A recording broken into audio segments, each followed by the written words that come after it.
Hey, what's up YouTube? Lightsaber Samurai here, and I'm back again for another video. And do you guys know those games that are out there that the critics seem to bash but the general public seems to love anyway? What about those games that everybody thinks are terrible except for you? Well, in this video I wanted to go over 5 terrible games that I absolutely love. So without further ado, let's talk about it.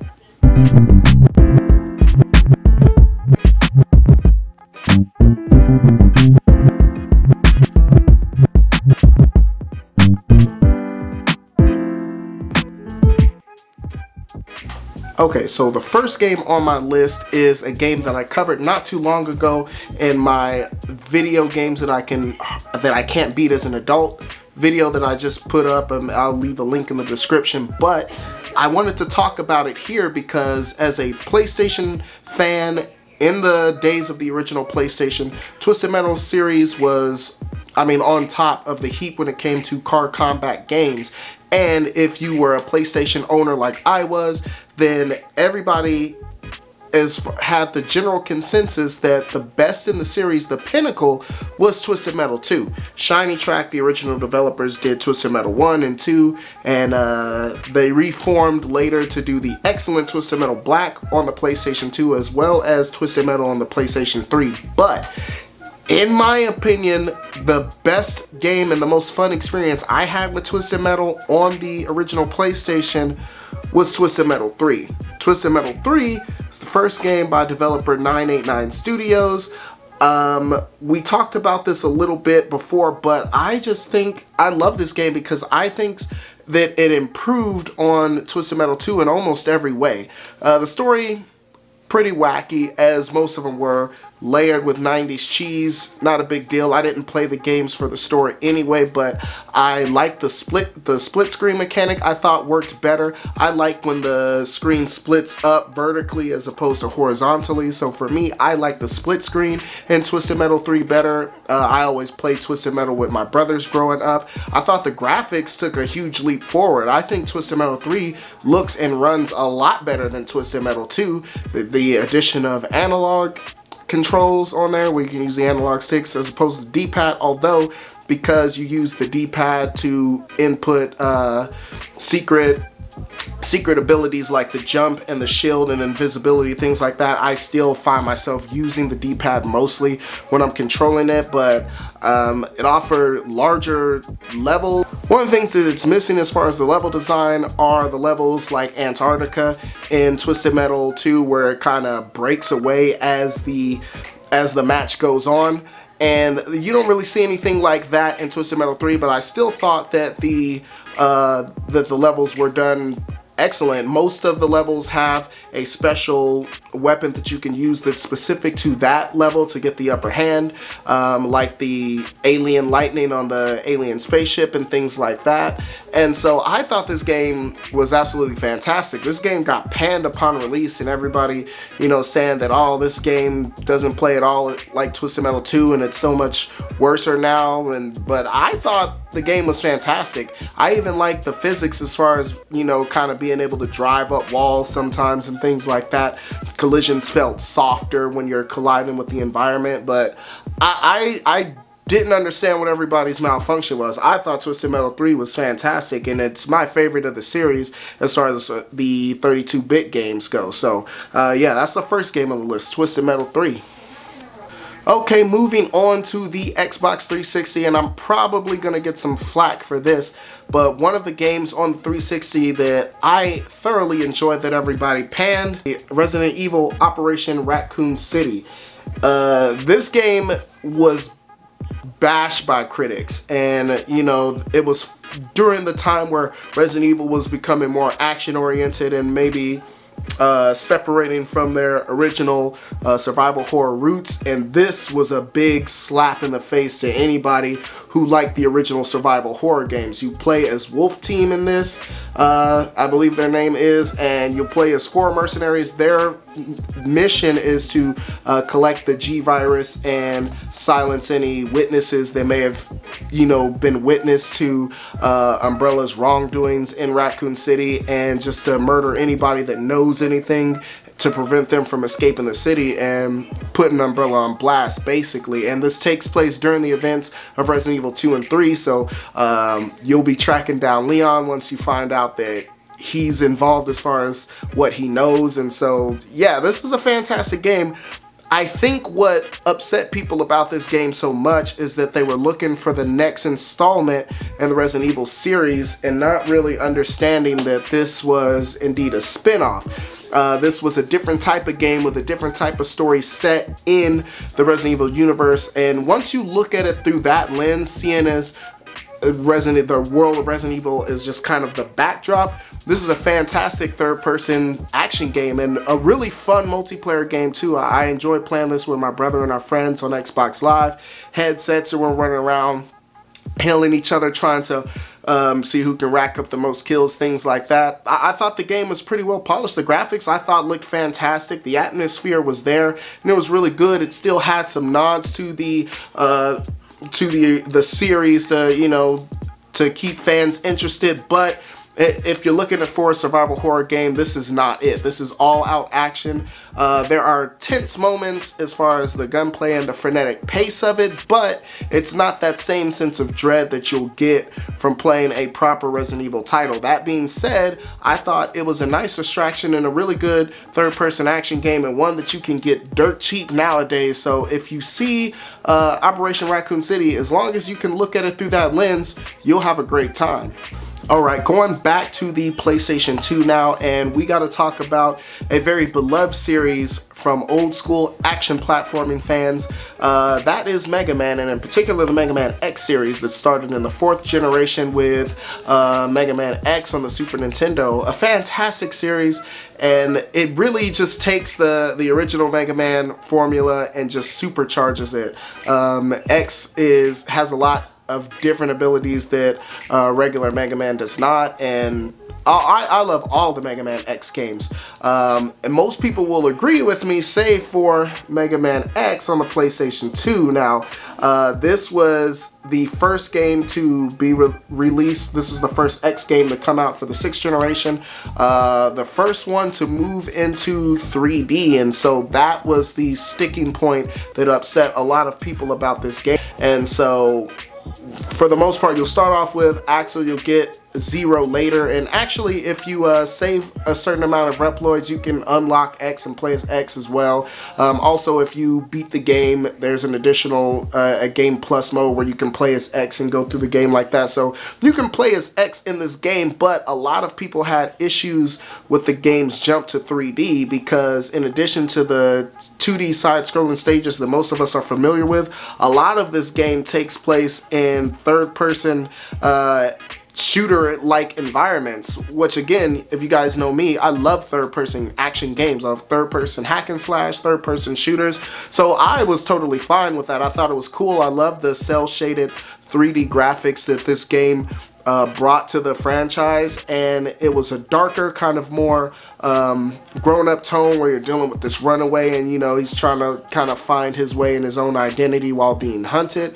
And I thought this game was fantastic. As far as the game mechanics go, there's issues with the camera, but that was the issue with most games of the era and most third-person action games. It was getting better around this time, but there's still a few issues. Again, that's not a problem for anybody who's played a lot of third-person games on the GameCube or the Xbox or the PS2. Not a big deal.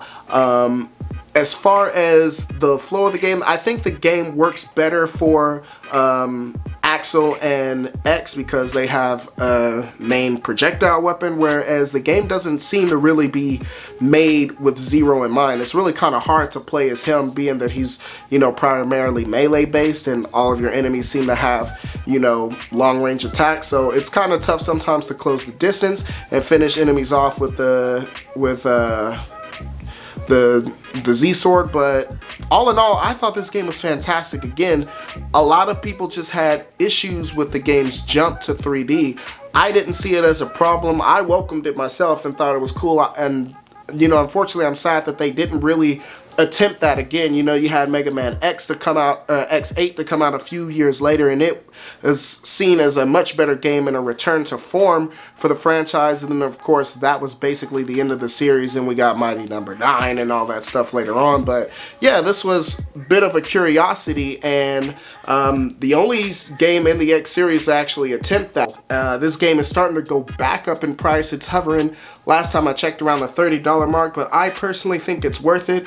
If you can find it, pick it up. Moving back to the Xbox 360, and Hood Gamers, this one is for you because I know you personally think this game is trash. I disagree. One of my favorite games on the Xbox 360, and probably because it was one of the first games that I owned on the 360. You know, it was a new system at the time. I was trying to get more of that. I was looking for that next gen experience. I remember that in particular, and I remember I got the original Dead Rising. I was playing a lot of Halo 3, and I was playing a lot of Bullet Witch. And Bullet Witch is a game that was developed by Cavia. This is the same group that brought us games like Ghost in the Shell Standalone Complex on the PS2, which I also like, as well as the original Nier. And they've made a bunch of other stuff. In this, you play as Alicia, and she's, you know, living in a world that's post-demon pandemic / demon takeover, and she's made it her mission to go and eradicate the demon infestation. The gameplay mechanics in this were a little bit dated at the time, especially in the shooting. The shooting mechanics are okay, but I personally enjoy using the magic spells a lot. She is a witch, and so she can do things like cut herself and use her blood to heal injured survivors. I love using the Force to throw cars at enemies. You've got your highest level spells that can do things like call down lightning storms and tornadoes and meteor showers, and you can really do damage to the environment. And I remember seeing the destruction that you could inflict on the environments by busting out these spells, and thought to myself, like, man, like that's a next gen experience right there, because it was hard to find games that did that on the 6th generation of consoles. But it's got the cheesy Capcom style dialogue that, you know, you find in games you know, of that variety, which I enjoy. The voice acting is not great, but it's not great in a good way, so that was right up my alley. Just there was something about the overall lack of polish that gave it a certain charm for me, which sounds weird, but that's how I felt about the game. I thought the game was pretty good, despite the shortcomings that I won't disagree on at all. I think the gunplay is lackluster, the melee combat was an afterthought, but I thought the variety and the way you could use the spells, I thought the spells were awesome. I thought the atmosphere was really good, and the premise was very promising, despite the fact that they just really couldn't stick the landing. But at the time, it was enough for me to really get into the game, and because I was an early adopter of this game, I think that was part of the reason why it left such an impact on me. This is still a sub $10 game, so if you see it, it's definitely worth adding to your Xbox collection, as I do feel like this might be one of those more expensive games in the future, as I don't really see it anymore. So if you see it, definitely pick it up. I think it's good for, you know, at least fun and short burst. Okay, moving on to the final game on the list today, and we're going to the original Xbox for this. This is made by Majesco. This is the group that brought us game like Psychonauts, another excellent and underrated game. But this game here, Advent Rising, this game got a lot of flack when it came out. It was supposed to be part of a trilogy, and we got this game and that was it. There was supposed to be a PSP adaptation too that we never got. Majesco had put out this $1 million contest at the time that you could win, but financial troubles at the company, they quietly took that away. And of course, being the fact that this was planned for a sequel, or a trilogy, it never got a sequel because of the money woes and because of the lackluster reviews that this game got. But I thought this game did a lot of things right. Let's start with the things that I didn't like about it. While the soundtrack is fantastic, this is Tommy Tallarico at his best, I thought the sound design left a little bit to be desired. There would be kind of points in the game where it would show these weird kind of like cutscenes, but the music really wouldn't match the tone of what was going on. Sometimes you could just be walking and you know the music will be gone completely, and then it'll just kind of ramp up just for no reason. You think like, oh, the music is ramping up, something's about to happen, and then nothing happens. You're just walking around and the music will just start up for no reason. Things like that. So the sound design left a little bit to be desired. I also thought that the game lacked a little bit of overall polish, and I think that was because of the financial issues that Majesco was starting to have. With a little more polish, this game would have been fantastic. It has this flick lock-on system where you can hop from enemy to enemy. When that works, I think it's okay, but because there were camera issues, you know, still, even till this day in some respects with third-person action games and the frenetic and fast pace of this game, that flick mechanic really wasn't the best to use for this, as oftentimes you'll target enemies and objects that you didn't have any intention of targeting. But other than those few issues, minor issues, other than that, the game is fantastic. Despite the issues that it had with the graphics, the graphics are fantastic in this game and rival those on a system like Halo 2 and some of the better looking original Xbox games in my opinion. And when you think about it, this is a lot like a third-person Halo 2 game. You play as Gideon Wyatt. The group of aliens have come to eradicate humankind. The Seekers are what they're called. The Aurelians come and bail you guys out at the last minute. You flee the planet and are one of, you know, 2 or 3 known survivors that get off the planet before humanity is wiped out. It's your job to take down the Seekers and get revenge for that. And as this game goes on, you'll start to develop psychic powers as the Aurelians worship the human race as being the forerunners to this psychic power. And so once they unlock it within you as the game goes on, it's really cool transition, because you'll go from using ballistic and, you know, just firearms to relying solely on your psychic powers. And you can mix and match them and be creative and take out enemies in cool ways, which I appreciate. I appreciate that you can dual wield weapons. I appreciate that you can manually aim in first person view, and so there's a lot of things you can do with it. Melee combat is pretty good and is enhanced once you start to learn some of your psychic abilities. So I thought that this game was fantastic. I wanted a sequel on this so bad. I played through it multiple times since I got the game around 2005 or so, and despite its shortcomings, those are the reasons why this is my favorite game on the original Xbox. Alright guys, so I do believe that's all I got for you, but let's talk about it in the comment section below. Questions, comments, concerns, threats. What are some games that you enjoyed that everybody said was terrible? As always, if you like this content, please go ahead and give me a like and subscribe if you haven't done so already. You'll be glad you did. I do believe that's all I got for you. Lightsaber Samurai out. Peace.